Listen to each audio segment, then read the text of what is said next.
Welcome. I'm Trainor. I'm Clemons. I'm Julienne. And I'm Wang. And we're here to ask you, have you ever seen Frankenstein in a film, a TV show, or a cartoon? Yes, as evident from the reaction, a lot of you guys have seen that.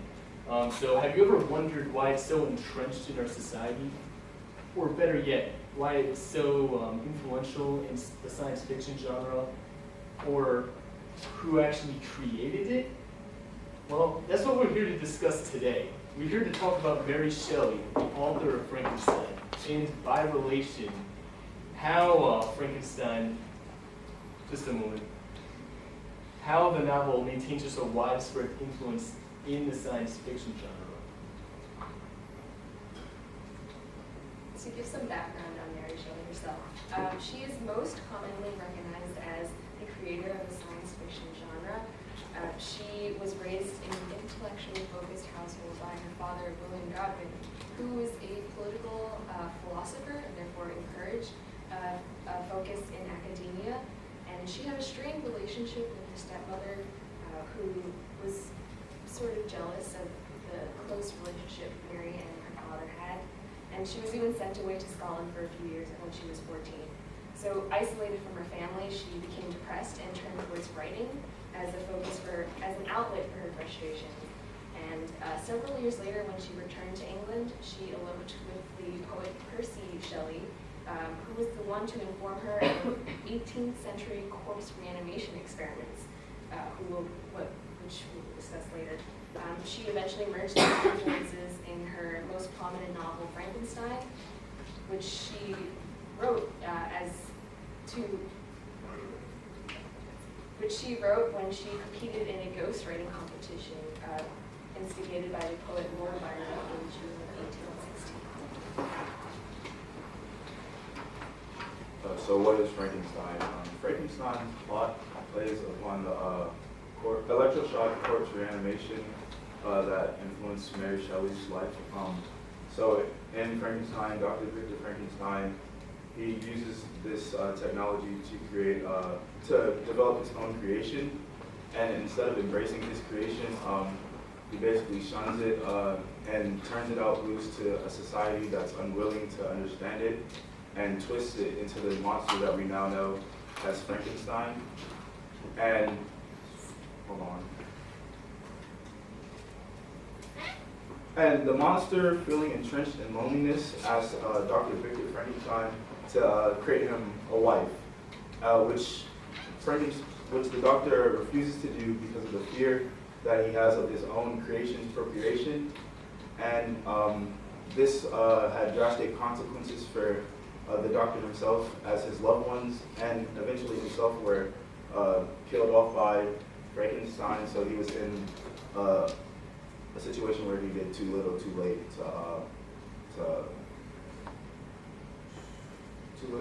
to Save himself. Yeah, to save himself his creation.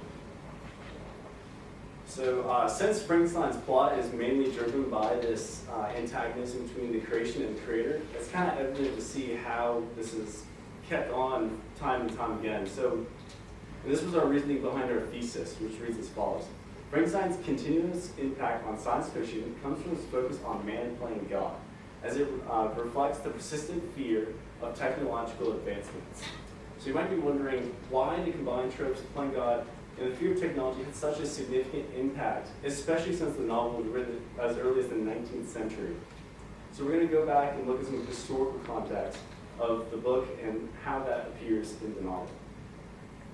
So when Mary Shelley was first starting to write Frankenstein, the Industrial Revolution was happening in Great Britain. So along with all these new advancements in technology arose a fear of that same advancement, as shown by a rise in certain groups such as the Luddites, which, as illustrated in this background engraving, they would organize machine-breaking riots, and these riots actually occurred with such frequency and intensity that the government eventually began to give out the death penalty for the leaders of these groups out of the fear of revolution. So when taking the reactions to such rapid technological development into consideration, Frankenstein can be put into better context as it explores the possible consequences of unchecked scientific advancement. So Mary Shelley's the alternative title for Mary Shelley for Frankenstein is the modern day Prometheus, which is explained by the parallelism between Prometheus's creation of humankind out of clay and the doctor's reanimation of Frankenstein. And in Frankenstein, the doctor, he tries to play God himself, and being that he himself is only human, he fails miserably, and that also has detrimental consequences. And thus the storyline appears to serve as a warning for those who may try to perform the impossible using newfound technology, and that reflects how the motif is portrayed in Frankenstein. So now we're going to delve into the fear of technology in Frankenstein as it relates to playing God. So let me be straight. The worst nightmare portrayed in the novel is that the creation, or rather the monster, rebels against his creator. So when you think about the term playing God, I mean, it just it establishes like a need for more control, like rather than less. And then when you think about technology, it's meant to better the human condition rather than endanger it. So in Frankenstein, like Dr. Frankenstein fears his monster's potential to create a new species. So he therefore refuses his creation's request, like for a bride, despite the monster's threats of retribution. And here's where Mary Shelley emphasizes, or rather defines, what the fear of technology is. So Dr. Frankenstein loses his loved ones, one after the other. I mean, it's painful, having these deaths occur over such a long period of time. And each one just reminds Dr. Frankenstein of what he could have done to prevent his monster from going out of control. He could have accepted the monster. So, one moment. So essentially, the subservience associated with technology is non-existent, and it's replaced with a burden rather than anything that moves to benefit society as a whole. And therefore, the creation having the wherewithal to make its own decisions, even against the wishes of the creator, is the ultimate terror of creating new technology. And so on this slide here, just have a quote that sheds some light about what Mary Shelley's overarching message with Frankenstein is. It addresses Dr. Frankenstein's uncertainty in creating a bride for his monster. And it also dictates his ignorance of the true dispositions of his creation, and by result, those of the partner that he is considering creating. And so there's a lack of knowledge here, because he's just assuming that, quote unquote, she might become 10,000 times more malignant than her mate, and delight for its own sake in murder and wretchedness. So Dr. Frankenstein is just assuming this because he's seen what his monster can do. And one moment. But it might seem like he knows his monster well, but he fails to realize that the true origin of his fear is the failure to recognize and love his creation. And that love is what drives the monster to want a bride in the first place. So, in this situation, Dr. Frankenstein fails yet again by not realizing the pain he's brought, not realizing his monster's motivations, and only considers, quote unquote, the race of devils that will be propagated upon the earth, who might make the very existence of the species of man a condition precarious and full of terror. And such a pessimistic outlook defines the fears of the 19th century and those encompassed in later science fiction literature. You know, the fear of technology is essentially tunnel-minded. So as people, some of the time, just not really understanding the implications of what they're creating. And then from that, Mary Shelley communicates fear of technology not only as a result of uncertainty, but more accurately as a means of writing technology off, when its true maliciousness may very well be a result of society's problems. All right, so here we have some more novels that kind of further Frankenstein. They've been referred to as Frankenstein's daughters, even. They almost word for word take the trope that Frankenstein presents of man playing God and invokes them in a new and kind of different way. So the first one is Claire Winger Harris's The Artificial Man.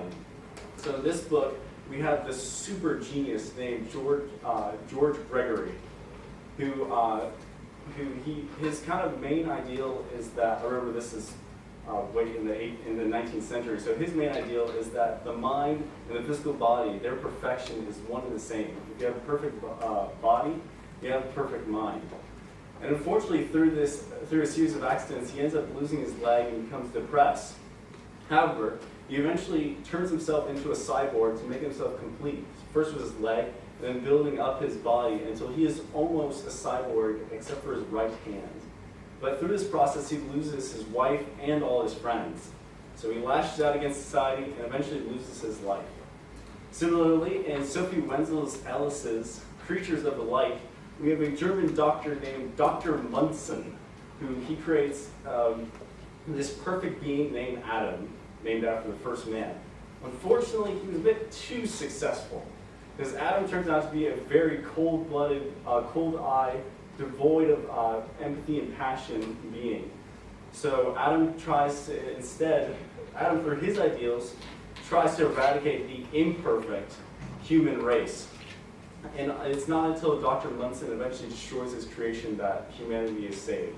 And so through both these novels, humans try to become all-powerful and almost godlike. And in the end, their creations come back and turn on them and try to destroy them, as seen in George losing his life and Dr. Munson eventually having to destroy his creation.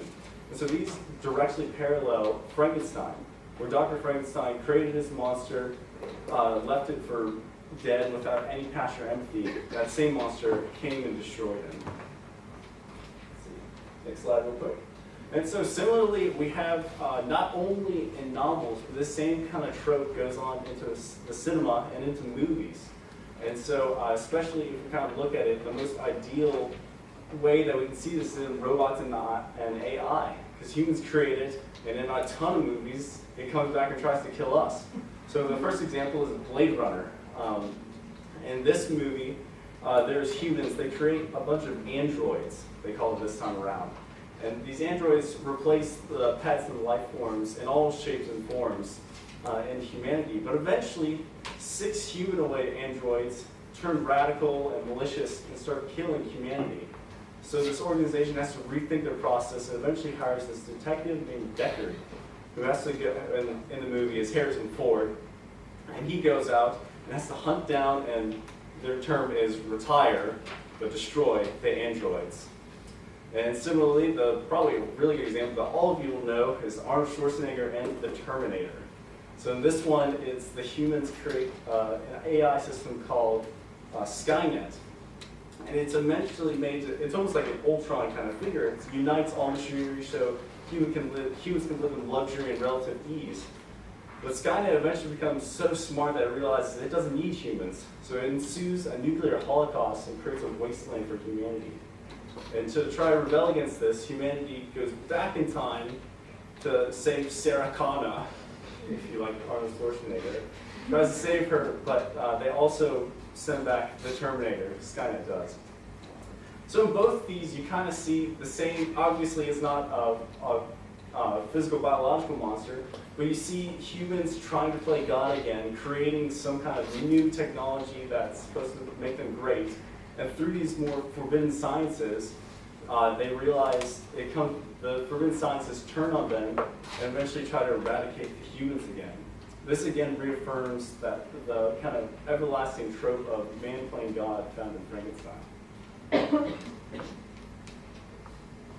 Okay, so Mary Shelley's Frankenstein influences science fiction and modern issues through its central trope of man playing God.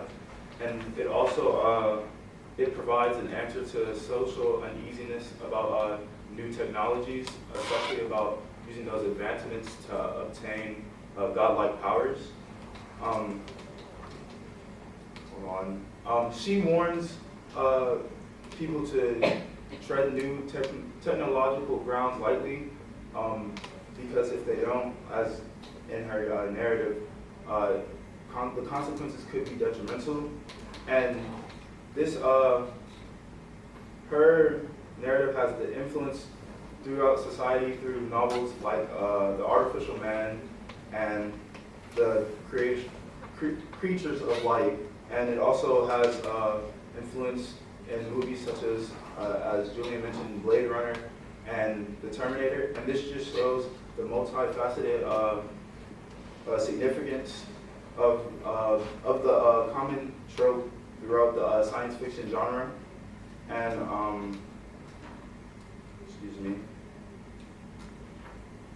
And thankfully, Dr. Frankenstein's monster serves as a symbol of this dread, taking a banner of constantly reminding people of their innate fear of technology. Thank you for listening.